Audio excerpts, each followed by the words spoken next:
Bien-aimés dans le Seigneur, je vous espère tous en forme. Je vous salue dans le beau et précieux nom de notre Seigneur, Jésus-Christ de Nazareth. Nous continuons notre série Christ en nous.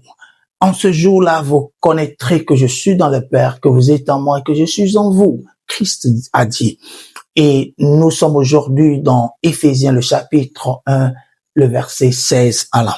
Je ne cesse de rendre grâce pour vous, faisant mention de vous dans mes prières, afin que le Dieu de notre Seigneur Jésus-Christ, le Père de gloire, vous donne un esprit de sagesse et de révélation dans sa connaissance, et qu'il illumine les yeux de votre cœur, pour que vous sachiez quelle est l'espérance qui s'attache à votre appel, à son appel, et quelle est la richesse de la gloire de son héritage qu'il réserve aux saints.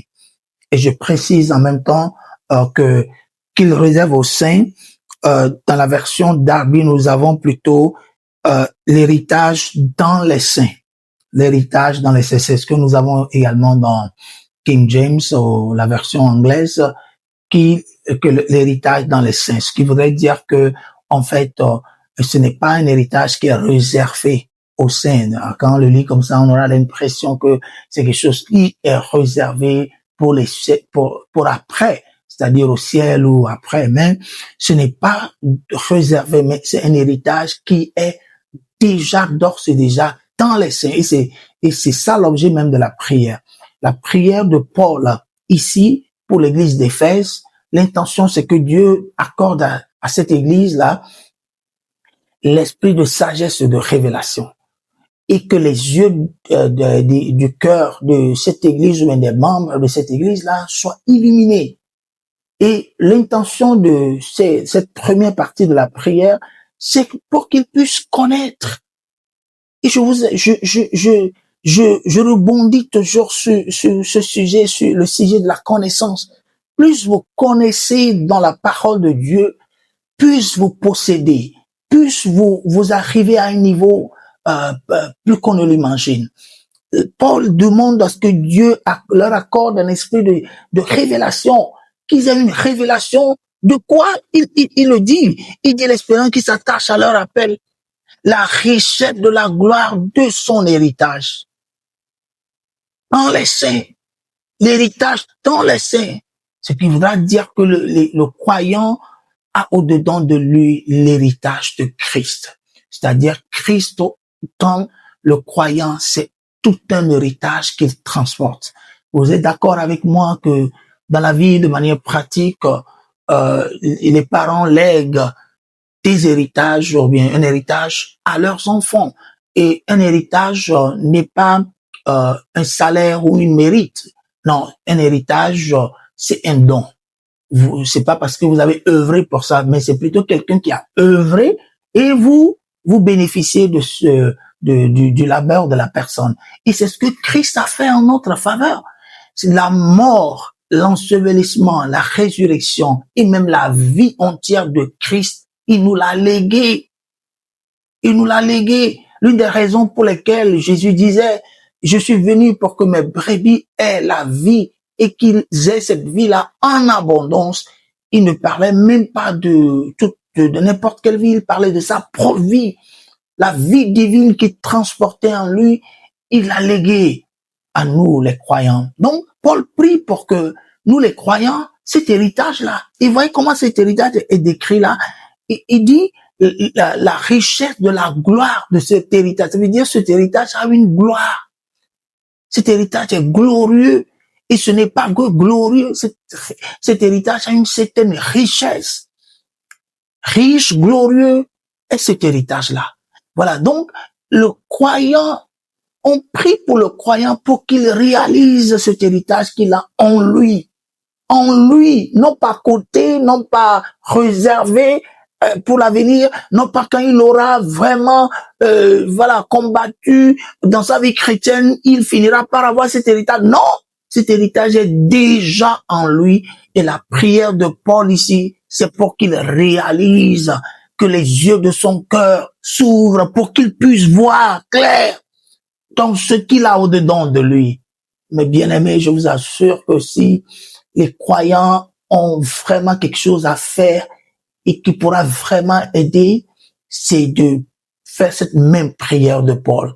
Parce que cette prière-là, j'ai eu à le faire il y a des années de cela. Et je le fais de quelle manière? Je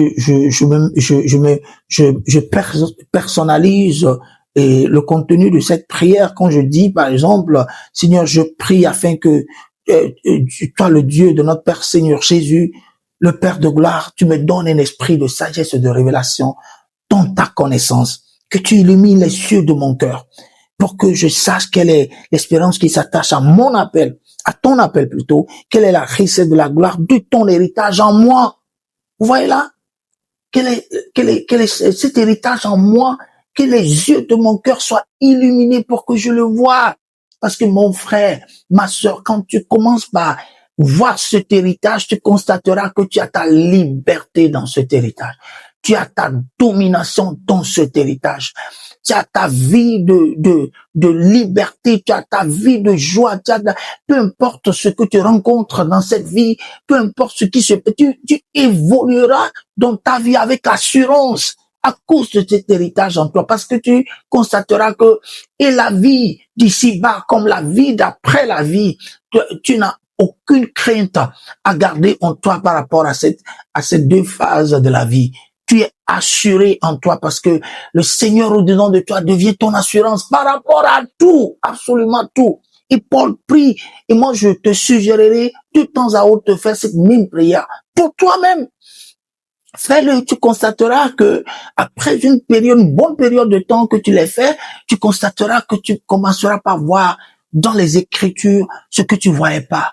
Tu commenceras par, quand les faits de l'esprit de sagesse dont il est question ici, de l'esprit de révélation dont il est question ici, l'illumination des yeux de ton cœur dont il est question, quand ça commence par œuvrer en toi, tu verras clair que tu ne voyais pas. Mon frère, ma sœur, et cette même prière, je te le suggère, tu peux le faire en faveur d'une personne qui ne va pas, qui ne donne pas valeur aux choses spirituelles, aux choses importantes, qui ne donne pas valeur à la cause de Dieu. Ton bien-aimé à côté de toi, ton mari, ta femme, tes enfants, tu peux faire cette même prière pour eux.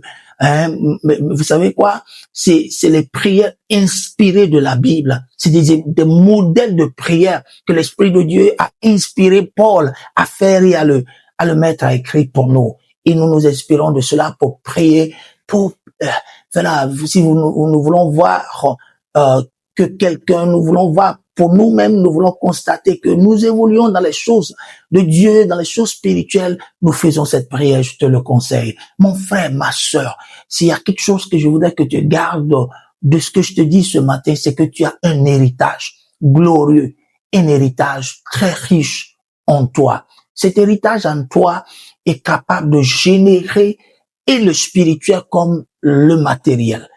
C'est ça, ce qui est très important à garder, c'est que si tes parents ne t'ont pas transmis, hein, ne t'ont pas légué un héritage comme ça se passe dans ce monde, cet héritage en toi est capable de t'amener à te créer le matériel comme l'immatériel. L'immatériel avec ce héritage de Christ au-dedans de toi. Il est un héritage en toi. Et quand on parle d'héritage, ça veut dire qu'il y a des biens en jeu, qu'il y a des biens en jeu, plein de biens en jeu, de glorieux biens en jeu. Ça veut dire, et pour Christ en toi, d'être un héritage pour toi, c'est que vraiment, tu peux t'attendre à de beaucoup de choses de se passer dans ta vie. Et je prie pour toi, pour que cet héritage-là, les yeux de ton cœur soient illuminés et que l'esprit de sagesse et de révélation te soit accordé pour que tu le réalises et que cela soit une grande bénédiction pour ta vie. Que le Seigneur te bénisse. Amen.